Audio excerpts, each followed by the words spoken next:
Hi, I'm Macy. And I'm Julie. Welcome to Premium Perspectives, the podcast where we talk about insurance like it is the most exciting thing in the world. Maybe not the most exciting, but that's why we're here to make it fun and interesting. Yes, absolutely. Insurance runs the world, and we are here to talk about it. That's right.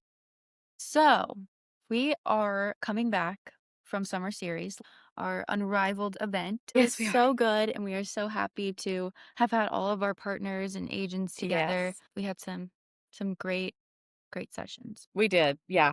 First of all, let's just talk about how many people were there. Yeah, It was huge. yeah, we had like nearly 500 attendees. Yeah, it was huge. And I have to say this year, even though there was so many people there, it was actually nice to be able to stop for a few minutes every now and again and connect with agents. And working in where I work in accounting, I don't get to talk to many of our agents very often. So it was nice to be able to have a little downtime in between things and just get to chat and get to know more on a one-on-one basis some of our agents. I really enjoyed that.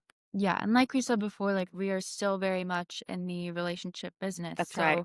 So, that the networking space and Mm-hmm. having carved out time to do that is so important. And It's always fun. Yeah. yes, it was a great time. And what about our speakers? Oh my gosh, Allison Levine, hearing Yeah. her talk about the Mount Everest climb, like wow. Just I wish I had the nerves. I know.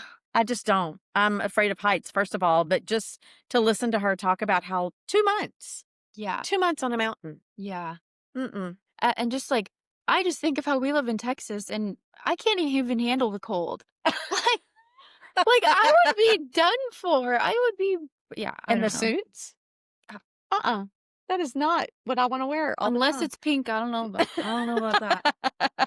And I have to say too, so I'm not a big sports person. I watch baseball, and I grew up in a football home. My brother's offensive coordinator. He's a football guy.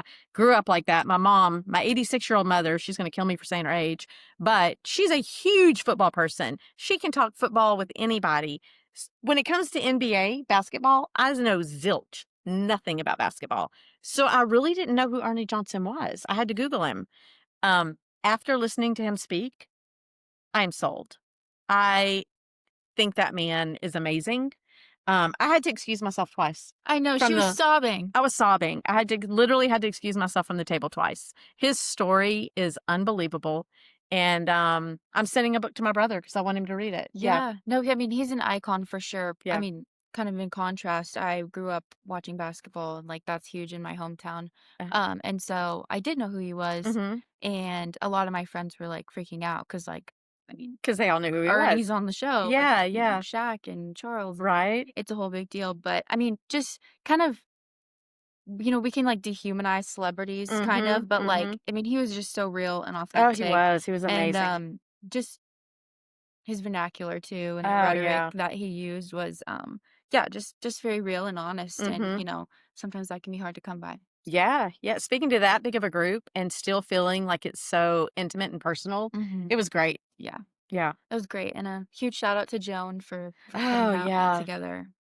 It's difficult to find speakers, but she did such a good job. Yeah, and they paired well, like, They did, they yeah, did, it wasn't, yeah, like, a stark contrast right? and what they were talking about. And, of course, we didn't really get to talk to Jay Novacek, but, it's always cool to get a Yes, picture he with was a him. very, very fun guest to Yeah, have as well. Before we jump into introducing our guests, we yeah. want to shout out our sponsor, Market Retrievers. They're a boutique marketing agency out of Nashville, Mhm, and they were at our summer series as well, taking pictures. You probably saw them. yeah. But their team is just amazing. We had such fun with them when we Love went them. to dinner with them. They're a great group. They've got some awesome clientele. So Yeah, learn how to fetch your targets at marketretrievers.com. yeah. Look them up. Yes. So, Julie, who are we having on today? So today we are having Matt Lane. He's the Senior VP of Product Management at Applied. And he'll be sharing some insights with us about AI and where it's going and how it's going to affect the insurance industry or Applied specifically. So can't wait. Yes, yes. Obviously, they're a huge player. Hmm. So we're excited to see what he has to say. But super cool dude. So we're gonna hop right in. Yeah. We have a Matt Lane, Senior VP of Product Management at Applied, and we're gonna have some cool conversations about AI. Obviously, Applied is a huge player in the agency management space, and yeah, we just are looking forward to chatting with you more about a very hot topic. Very hot topic. Yeah. Yeah. That sounds Um, fantastic. Thank you guys so much for having me. yeah, we're excited. So you want to start telling us a little bit about AI and how it's transforming the way people work? Yeah, I can jump right into it. It certainly is the topic du jour right now. Yeah. Um, for us at Applied, the way we think about this is the business problems and the problems that our customers and our users are facing, those are largely unchanged. What's changing around us is the technology, particularly the pace of innovation in the AI space. And I've been with Applied for 2 years now, and one of the things that I think the company was pretty smart about was recognizing that this trend was coming and beginning to build the AI muscles really early. So we've been kind of at this now certainly since I started and probably before I've gotten here. Hmm. And, our approach and my approach has always been to think again, first and foremost about the business problems. Like, what is it that is the key value proposition of an agency management system? What's prohibiting us from reaching kind of the full potential of delivering against that value proposition? And then finding the instances where AI can tuck in and really help us address that. And so, we began our journey really looking at a lot of the LLMs and the generative AI capabilities to both generate text and summarize text. And we kind of started our journey by taking document types that are frequently attached to Epic. Epic is kind of our core agency management system product, which I manage. And we recognized that our users were spending a lot of time summarizing, like, hey, what was this email about? I was even surprised that there are more .msg email attachment files in Epic than PDFs. Like, we live in the world of PDFs and Hmm. insurance, and believe it or not, there's kind of more emails attached to Epic. And our users follow best practices to sort of summarize these. And so one of the first things we did is we said, hey, LLMs are actually a good tool for the job in terms of summarizing text. Let's actually embed email summarization within Epic itself to let our users have to spend less time kind of combing through this email and Right. summarizing. And so we sort of started building our muscle that way there, and we've had pretty good success. We launched this feature I think in October of last year. Since then, we've summarized about 3 million emails in Epic, so it's getting used kind of quite a bit, which is usually our litmus test for is this actually valuable. And as we were kind of going on this journey, we recognized, hey, these tools are going to be more and more important for our customers. And I think we really upped our game when we made the decision to acquire Plank, which is an Israeli AI Insurtech company, and kind of bring them on board. So we started building the muscle ourselves. We built an AI engineering team. We got some of the early features off the ground and then decided to kind of double down when we purchased Plank. And then since then, we've been sort of racing on a couple different fronts.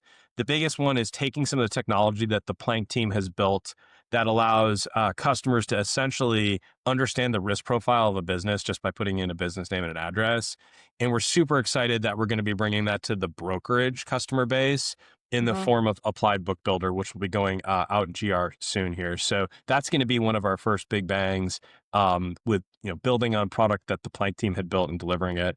We also have access to the incredible talent base that Plank has as well.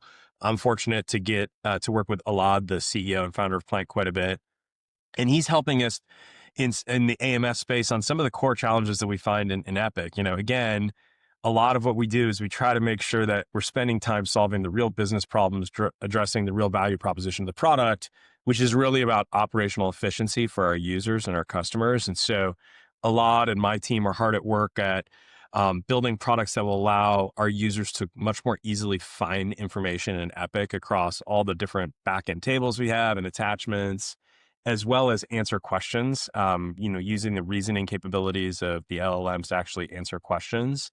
And then ultimately, we think we've got opportunity to put kind of agentic capabilities on top of Epic that can do things like, hey, is this data variable in the AMS actually correct? Let's check that against 8 different reference points and make sure it's right. So, yeah, there's a lot going on right now, and the world is definitely moving very fast in this space. It really is. I mean, um, for me, I'm probably the oldest one in this conversation right now. And so for someone like me who grew up in a very manual career path, everything with insurance. I've been in it for literally for years. So it's a little scary for some people, I would think. Just because we don't know how it's going to affect everything, how it's going to affect the workforce, how it's going to affect jobs. I'm all for streamlining and making things a lot more efficient, but I know that there are some concerns for people as to how this is going to affect the workplace. What are your thoughts on that? How do you think that things are going to change as far as um, especially within the insurance industry, since that's what we work in. How do you think it's going to change things? Do you think it's going to decrease a little bit with our workforce, or do you think it's going to maybe open up more for people who want to get into the AI side of things on the insurance industry? Yeah, look, what I would expect in AI is a continuation of the technology trend that's existed for, hundreds of years now. Right. Is that the lower value, more repetitive, more manual, less creative tasks can increasingly be picked up by these tools, right? And Yeah. when we talk to our customers, we're often shocked around things like how much time or how much money they have to spend just checking to see, does the binder match the quote, Yes. match what the customer asked for, match what the policy says, match what last year's policy said. That can be a massive amount of time and energy for our Yep. customers. And the hope is that these tools can kind of alleviate some of the strain on them doing those types of things. And frankly, they can do more interesting things that increase the level of service for the end insureds, right? And Right. so I expect, hey, that hopefully these tools take away some of the really hard, mundane, and high risk activities, Yeah. and they give folks time back to do things that are a little bit more personal, personal with their customers, allow them to think a little bit more about, hey, what's really the right coverage for my customer and what do they need? Be even more Just being more responsive. productive. Yeah, Yeah. just being more productive. So that would be my expectation. Thus far, our observations are kind of left completely alone to do their work, either in the product itself or Yes. frankly, in kind of the code generation side and the engineering side. The tools tend to do worse versus when a human's really in the loop. And so most of what you'll see from Applied will have kind of a human in the loop component. Right, right. Yeah. I mean, if you talk to account managers, none of them wanna do that tedious work.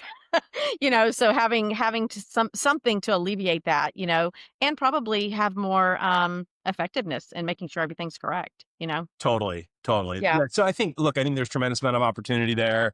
And ultimately, if the trend that we've seen historically continues, um, sometimes these tools, which, we've feared since the Industrial Revolution, oh my gosh, all the jobs are going, they actually Yeah. let you be even more productive and you end up working even more because you can do even more things with your time. Right, right. Yeah, it's not like AI is writing the business, like, it's Exactly. Yeah. not They can't go out and get customers. it's helping alleviate the errors, Yeah. you know? Yeah. Which, Totally. yes, sometimes there are errors, but that's all about making it learn Right. with various things, but Yeah. thank you, that was very insightful. So one of the questions we had that is a little more less broad, more specific, how is Applied using AI to bring kind of the digital round trip to life? Sure, sure. So for us, one of our main goals is how do we connect the ecosystem, carriers, brokerages, end customers and other stakeholders so that we can frankly just remove manual transmission of information. We're still in an industry where I'm always shocked at kind of the number of checks that are sent. We have to set up lock boxes for lots of our products. Mhm. How infrequently sometimes policy information will flow digitally from the carriers over the Ivan's rails into the AMS. And for us, our goal is, hey, we believe by digitally connecting these different ecosystem participants and having more information seamlessly flowing over digital rails, again, we're just removing a lot of manual, difficult, error prone work. And so, we believe that AI can help us fill in the gaps. Our goals are usually to use very, very, efficient, well trodden rails like Ivan's. But in the instances where, something's not flowing over those rails, for example, a policy document, hey, we've got these tools now and these engineering skills to read the information off those documents and enter it into the system, perhaps kind of check it against other reference points to get a pretty accurate representation in a tabular form of like, hey, what does this policy actually say? We're doing the same kind of thing in the financial management space where, some types of commission statements do not flow over the Ivan's rails from carriers to brokers. Particularly, we see kind of pretty large gaps in employee benefits and agency bill business.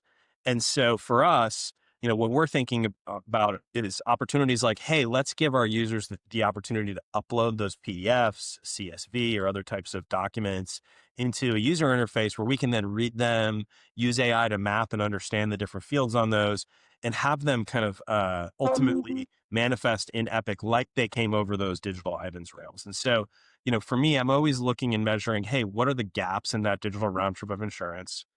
What are the problems that are causing things not to flow digitally?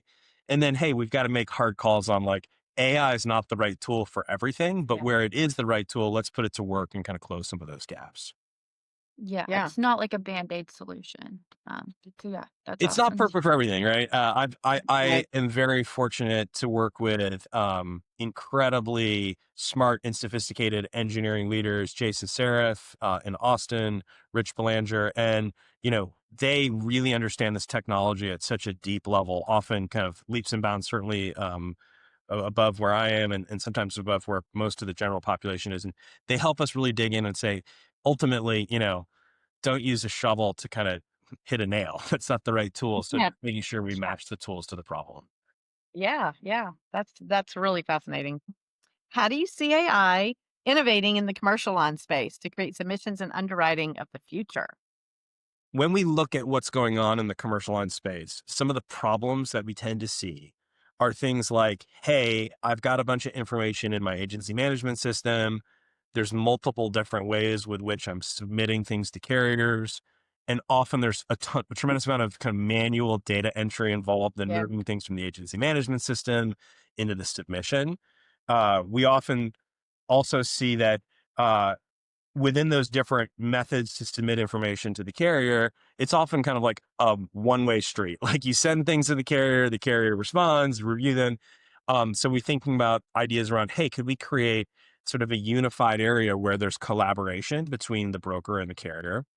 And then on the back end, once a policy is bound, we see there's lots of instances in which the policy details in the policy document don't actually go over the Ivan's rails and kind of automatically populate the AMS. So within the commercial line space, and as we think about the digital round trip, hey, there's some gaps there. And so when we think about AI, we think about how can we use this tool to match fields and values in submission documents to the fields and values that exist in an Epic? And can we actually make it so that information in Epic can more seamlessly flow into submission documents kind of through whatever path our customers might choose? Yeah. We think about how do we create an environment where carriers and brokers can interact and understand, hey, where are we in the submission process? It's sort of visible to both parties so that like you kind of know what's going on. Reed Holdsworth always talks about the idea of a pizza tracker, so that both parties can kind of Oh, see yeah. where is this in its life cycle. And so, honestly, if I think about something like that, I'm not sure how much you need AI. That's just a product feature that is a communication feature and kind of working environment feature. And then, hey, on the download side, the more frequently we are making sure that the information in the AMS is extremely accurate to what the carrier's policy documents and policy information says, we can do things like, can we read and extract information from a policy document and populate the AMS? And, the more and more I think about tools like agentic AI, one of the things I get excited about is what if we had agents, agentic AI agents on top of Epic that aren't just entering information into Epic, but they're checking it against like 10 different reference sources. Hey, the AMS says this, the carrier's policy document says that, the downloaded AL3 data over Ivan says something else, the binder says this. Perhaps things like in general, when we see these types of risk profiles, we see these types of coverages. Are we kind of within the leather on that? And now with the Plank team's ability again to put in a business name and an address and extract a lot of kind of the risk and perils details, if we use those tools, does that also match? And you end up getting kind of a very, very rounded view of what's likely the right answer for this field and value. And I think there's tons of opportunity there. Yeah. Yeah.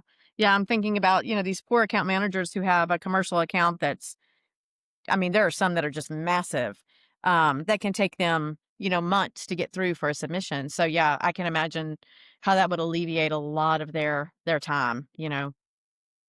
Yeah, even I think of like, like you control F on a document and then like that's fast, but like this is just so more sophisticated than that. Oh yeah. Yeah. I mean, I love the I love the example of it being like the pizza tracker. Yeah. Do you know how often I watch that? So I can imagine what the account managers will be doing for their accounts. Exactly.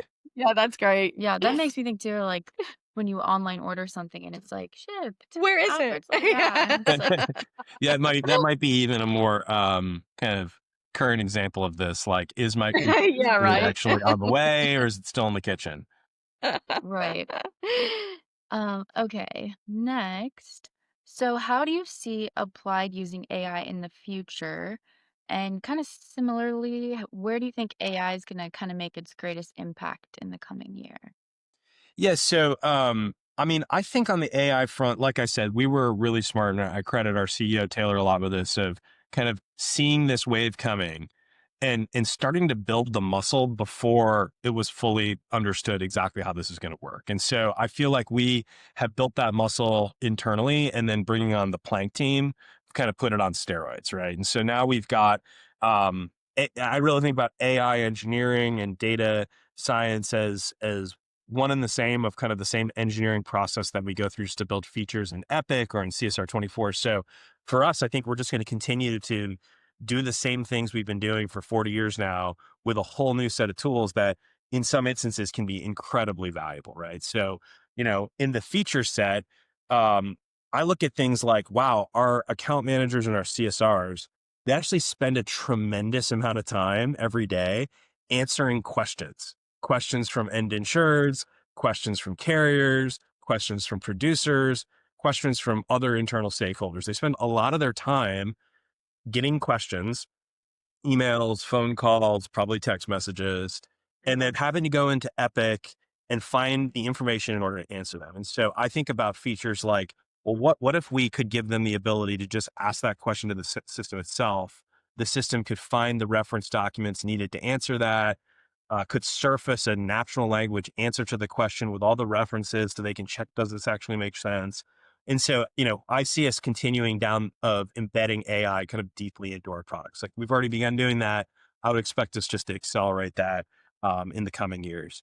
The other part that I've been thinking more about, that for me as a product leader is super interesting, is how are these AI tools going to change kind of the software manufacturing factory, right? Like this is a factory of sorts where, product does certain things, product management does certain things, user experience and design does certain things, engineering does certain things. And, when I look at tools like Replit, GitHub Copilot, Bubble. One of the things I'm wondering, Figma, we use Figma quite a bit in our UX team, and have started fiddling around with like Figma Code Connect. What does the assembly line look like now? And do the different participants in that assembly line, do they do the same things with the same kind of division of labor that we've had historically? Or do you actually have a lot of blurring of lines where, like, as much as it pains me, like, I definitely don't know how to code. I couldn't get in underneath the hood of Epic and really debug anything like Jason could. But at this point, am I going to be able to participate in the building process much more than I have historically? Because, hey, I know a lot about my customers. I know a lot about their pain points. I know a lot about, I have creative ideas on things I want to do. Can I actually assist in the building process with a tool that says, add this column to this table in Epic, add this configuration, change this, and actually interact with kind of a building environment way differently than we do today, where today, I'm still doing a lot of customer research. We're looking at things like Yeah. Pendo. Ultimately, we're putting requirements into Jira. We're communicating with the engineers and they're building. Do those lines start to get blurred quite a bit? Because, in the end, Applied is a 3,000 person company who really is relying on the engineers to do all the building. And my hope is that more and more people can participate in that kind of creative process, and the way that they're participating actually allows the engineers to even do more and move faster. So that's one area I'm really excited about. Your brain is always going, isn't it? For sure, for sure. Yeah, it is, I can see it. Yes, yes. But that's, you can see the passion too, Oh, just when yeah, you talk about it. But I yeah, think that's all of it, helping, streamlining. yeah. Yeah, No, look, I that's think one of the things that's tough too is the level of excitement and kind of the hope for the future versus making sure we're just grounded in, how these yeah. things really work, where they can make mistakes, and they're not always perfect. And I'll tell you a funny story. Like I like to golf, and I'm a member of kind of a local club here. I live in South Lake. And I love my little local club, but it's like a very simple, basic local club, and it's part of a network, and you can play golf at other places around here and that are in this network. And I asked one of the AI tools, I'll leave them unnamed, hey, what are the best courses within this club network that I could play in the United States? and it came back and it said, oh, Augusta National would be one. Oakmont. It started listing out like the top 5 courses in the country, which are definitely not part of this network. And Yeah. so it was a little bit of a reminder that, hey, you got to be a little cautious with these tools because they sometimes get things wrong or they make assumptions. And again, that's why I think it's so important that we put them to the right types of tasks and we keep humans in the loop to make sure they're producing answers that are like logical and not insane. Although I would love to play Augusta National, but I don't think it's gonna happen. You're like, "Could you make that happen, please?" Yeah, it's like I wish that were the case. Yes. That Okay, yeah, yeah. no blind faith to be put in Exactly, exactly. No Exactly, problem. yeah, I know when you were talking about, like, the account manager's always getting questions, and it would be so great just to be able to, like, "Hey, I don't wanna say her name, you know who I'm talking about, answer this question for me," and then making sure you get the exact information that you asked Sure, for. glasses. Last and final question for you. sure. That was a fun one. Yeah, it's a fun one. What is the best piece of advice you've been given, either professionally or personally? We Yeah, ask all of our that is a hey, that's a tough question. Uh, uh, I think that I think I'll go professional because we're talking about Okay. work mostly right now. Um, I think that the best piece of advice I ever was given was to focus on really trying to figure out what is right versus kind of being right. And I think early in my career, I worked in consulting before I moved over to industry. And you're honestly like paid and sort of rewarded for being right and seeming smart and like knowing the answers to everything. And so I think I spent a lot of time trying to prove to people, hey, I'm right. Like I know this. This is and at a certain points, I got this advice and I've really shifted to try to understand like what is true and like what is right. And Yeah. so being, a little bit more open-minded and focusing more on like, what is actually true and what is actually right is kind of where I spend, more of my focus. And on the AI front, that it leads me to take kind of like an open-minded view of it, right? Right now we've got a lot of hype, a lot of belief, and frankly, we don't have as many examples of like, wow, these tools are creating unbelievably massive levels of value. And so, I know that the time will come where we get there, but exactly how we get there and the route that we go, I think could be a little bit circuitous in this journey. Right. And so I do kind of stay open minded, like what's actually true, and when you read statements from, tech titans and they're saying things like AI is writing 40% of the code at my company, I do kind of look at that. I'm like, really? Is that really true? Because that means you would really change the way you work, or I'd be seeing a lot Right. more AI generated products than I might today in kind of my business world. And so on this one, I definitely try to see kind of all different angles and not just drink the Kool-Aid, but think about, hey, these Right. tools are really powerful. We all know that.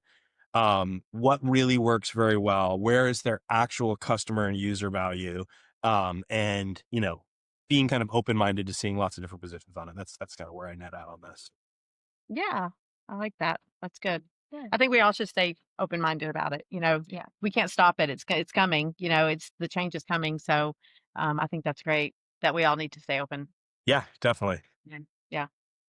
Yes. Well, thank you so much for joining us, and we're very happy to have your insight. So, we hope you were able to learn some new knowledge. Yeah. Obviously, Matt had a lot to say about AI, and it is such a hot topic right now. Mhm. So, we hope you were able to take a few snippets from it. But yeah, thank you for tuning in to Premium Perspectives. Until next time, stay curious Stay connected and and keep keep it it premium. premium. Bye. Bye.